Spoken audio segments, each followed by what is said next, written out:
As many of you know, the Sunday after Easter, when I was off that weekend, we traveled back to Ohio to spend time with our family. And our families live in southern Ohio. It's about 3 hours away. It's a sort of short trip up 71 through Cincinnati to get there. And this was the first extended trip that we had taken since Emery was born. So we were just a little bit nervous. When you're cramped up in a car with no ability to take the baby out and console them when they're fussy, it can make you be anxious and unsure of exactly how that trip is going to go. So we decided that we were going to time it up exactly with Emery's afternoon nap. And she usually will sleep in the afternoon for 3 or 4 hours if we're lucky. And that's long enough to make it to our parents' house.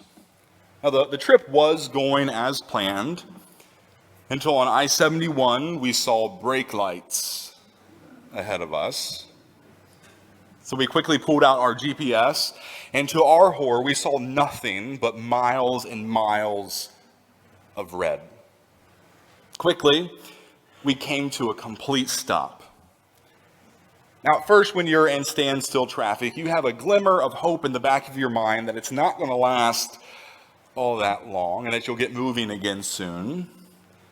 But when 30 minutes turns into an hour into 2, and then soon you've been sitting in the same place for longer than what the trip actually takes, our plan for an easy trip was spoiled. Now, thankfully, Emery did sleep through the whole duration of being in standstill traffic.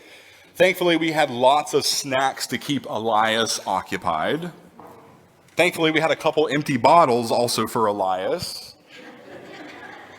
Toddlers have a way of needing to go to the bathroom at the most inopportune time. And thankfully, we were able to get to my parents' house safely, even though it took much longer than expected. One of the things that happens, though, when you're in standstill traffic for that long on the highway for hours and hours, is you start talking to the people who are next to you in their cars. For instance, I met and talked to a man who's probably in his 60s or maybe early 70s, who had just gone to a Cincinnati Reds game the night before, and he couldn't believe how expensive concession stands have gotten at professional sporting events. He did say, though, he was thankful that his daughter bought him the tickets because that meant he could buy a couple extra $15 beers. We also met a couple who were on their way to visit their kids and their grandkids in Rochester, New York. And the man had taken off early from work that day just so that they could go on their trip. And so they were worried and nervous about whether or not they would actually be able to get there that night or if they'd be able to get there at all. I think it's always interesting what you can learn about strangers in just a short amount of time, especially when you take the time to talk with them and engage with them. You always learn something, but I'm always left wondering, who is this person really? Right? The 15 minutes that you spend with them doesn't really capture the whole complexity of who they are. But every time I met one of these roadside strangers on our trip home, I honestly couldn't help but think about the Emmaus story that we have for today.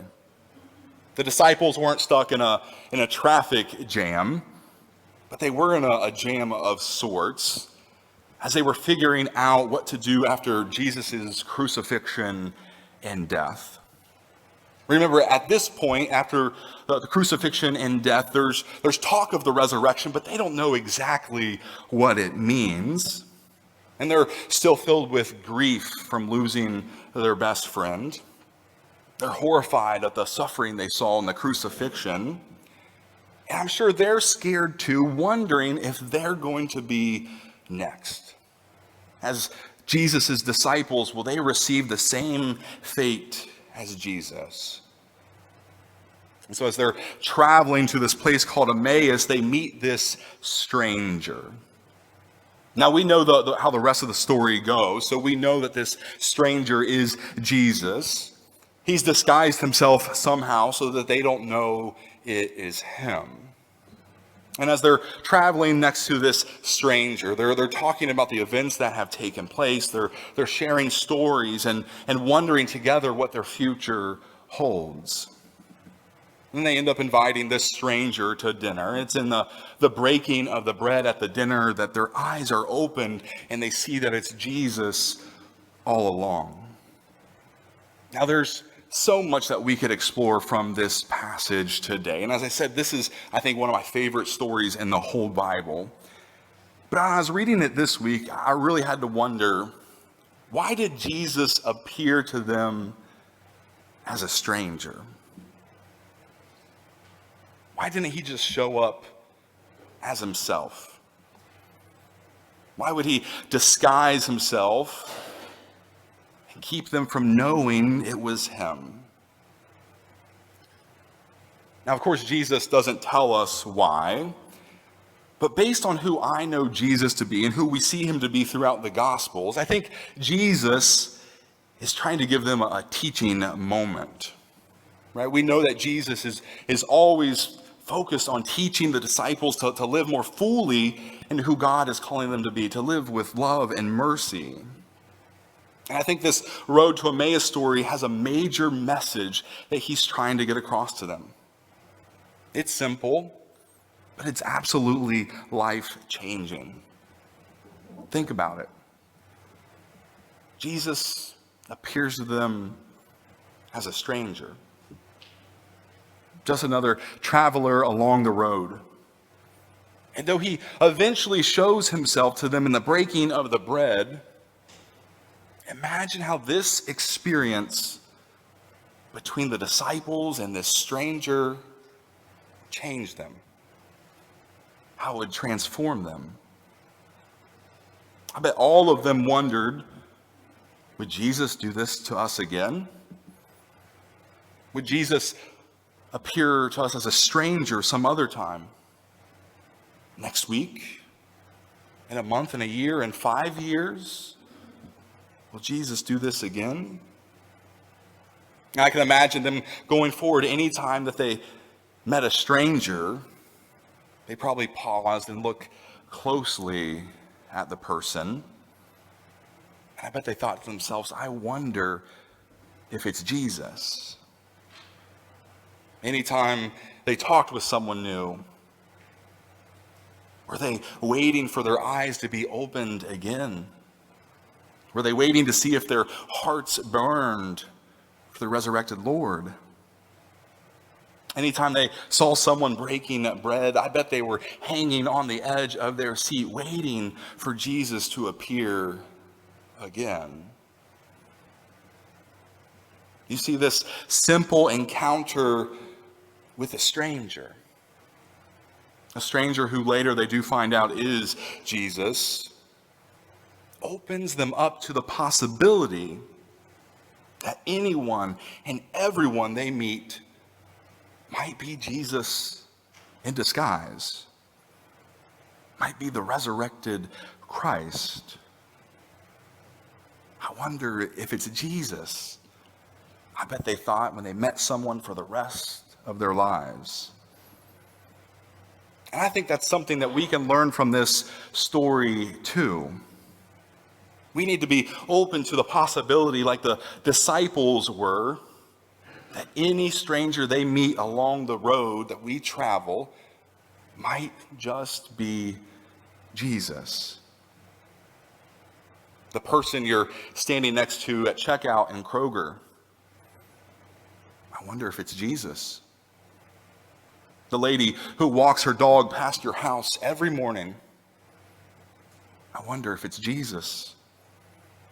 The kids who ride their bikes through your neighborhood, the homeless woman you pass by on the street corner, the new kid at school, the janitor who cleans your office at work, the waitress who serves you dinner, your actual neighbor who's lived next to you for 15 years, the nurse who comes to take your blood pressure at your next doctor's appointment, the first-time visitor at church, the child who comes to your front door needing directions.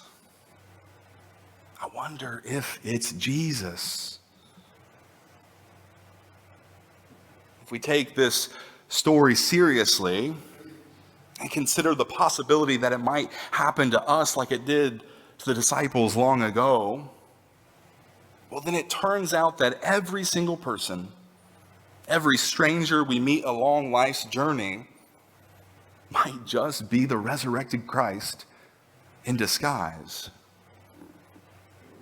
And doesn't that change everything? Doesn't that completely transform how we interact with others? Here's the thing, folks. When anyone we meet along life's journey might be Christ in disguise, the way that we look at them, talk to them, and treat them drastically changes. No longer will we view them just as a stranger, but they are someone who is worthy of the deepest love and compassion that we have to offer. And for me, that's a lesson that so many of us need right now. Our culture encourages us to look at one another with fear and anxiety. We view others as threats. And instead of engaging with others, oftentimes we're moved into isolation. Now, I'm not saying that every single stranger you meet, you need to invite them to dinner like the disciples do in our story for today. But if the stranger that you meet, if it is Jesus in disguise, how would you respond? If the stranger you meet is Jesus in disguise, how would you respond? So here's my biggest invitation for us all. The next time you do encounter a stranger, whether it's at a traffic jam on a highway, whether it's at the grocery store, whether it's at work, whether it's here at church, or anywhere, I invite you to ask yourself, I wonder if it's Jesus. And if we do, I think we'll be surprised by what we might find. Because as our story reminds us today, God shows up in surprising ways. And you never know just when or where you might encounter Jesus.